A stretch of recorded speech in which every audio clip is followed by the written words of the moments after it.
Toujours dans ce chapitre sécuritaire, il est aussi, Monsieur le Président, il est surprenant que dans le cadre du récit factuel, le rapport du secrétaire général ait passé sous silence la saisine du Conseil de sécurité par le Mali le 15 août 2022 pour ce qui concerne les tentatives de déstabilisation et les violations répétées de l'espace aérien par les forces françaises.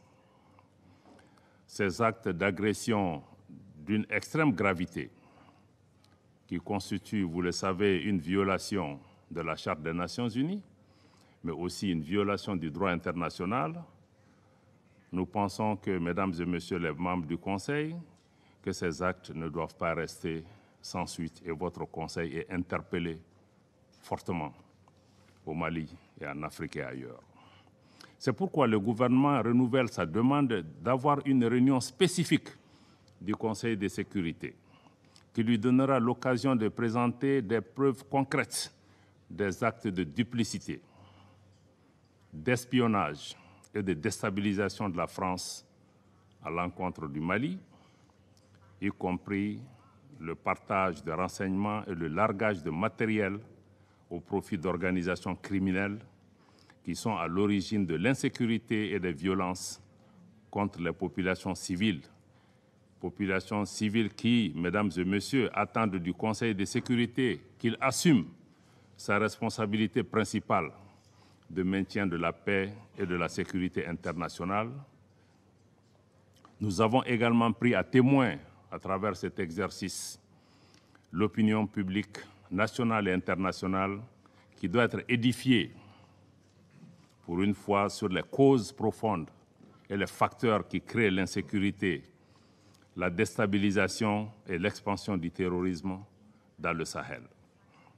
Le Mali dénonce la guerre par procuration qui lui est imposée, tout comme les manœuvres et les entraves à la tenue de cette réunion spécifique pour la manifestation de la vérité dans cette partie du Sahel. En tout état de cause, le gouvernement du Mali se réserve le droit de recourir à la légitime défense, conformément à l'article 51 de la Charte des Nations Unies, mais aussi conformément à la lettre numéro 0444 MACI en date du 15 août que le gouvernement du Mali a adressée au Conseil de sécurité. Donc le Mali se réserve le droit de recourir à la légitime défense si la France continue à porter atteinte à la souveraineté de notre pays, à son intégrité territoriale et à sa sécurité nationale. Le représentant de la France a demandé la parole pour faire une autre déclaration. Je lui donne la parole. Merci, Monsieur le Président.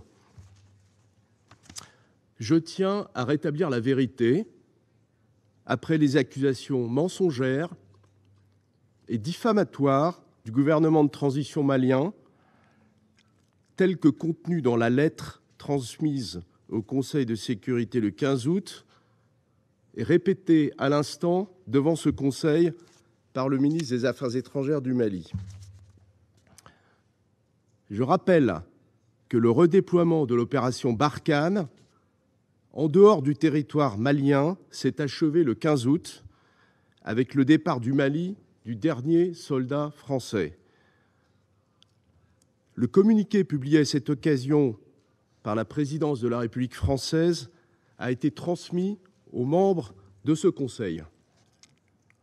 Cette manœuvre de redéploiement avait été décidée le 17 février dernier à la suite d'une concertation approfondie avec l'ensemble des partenaires engagés dans la lutte contre le terrorisme au Sahel.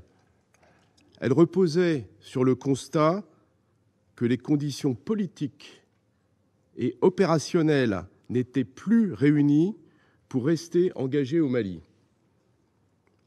La France en avait rendu compte devant ce Conseil. Elle a toujours fait preuve de transparence à l'égard de la communauté internationale, et ce, depuis le début de son intervention militaire au Mali en 2013, intervention qui reposait sur une demande des autorités maliennes. Dans ce contexte, je regrette profondément les accusations graves et infondées portées contre la France de manière répétée par les autorités de transition maliennes. Je rappelle que la France s'est engagée pendant 9 ans aux côtés du Mali, à la demande de ce pays, pour combattre les groupes armés terroristes et que 59 soldats français ont payé le prix de leur vie dans ce combat. La France n'a jamais violé l'espace aérien malien. Je conteste formellement toute violation du cadre juridique bilatéral.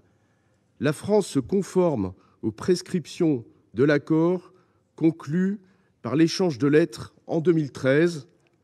Malgré la dénonciation unilatérale et injustifiée de cet accord par le Mali, le 2 mai dernier, la France restera engagée au Sahel, dans le golfe de Guinée et la région du lac Tchad, aux côtés de tous les États responsables qui font le choix de la lutte contre le terrorisme et du respect de la stabilité et de la coexistence entre les communautés.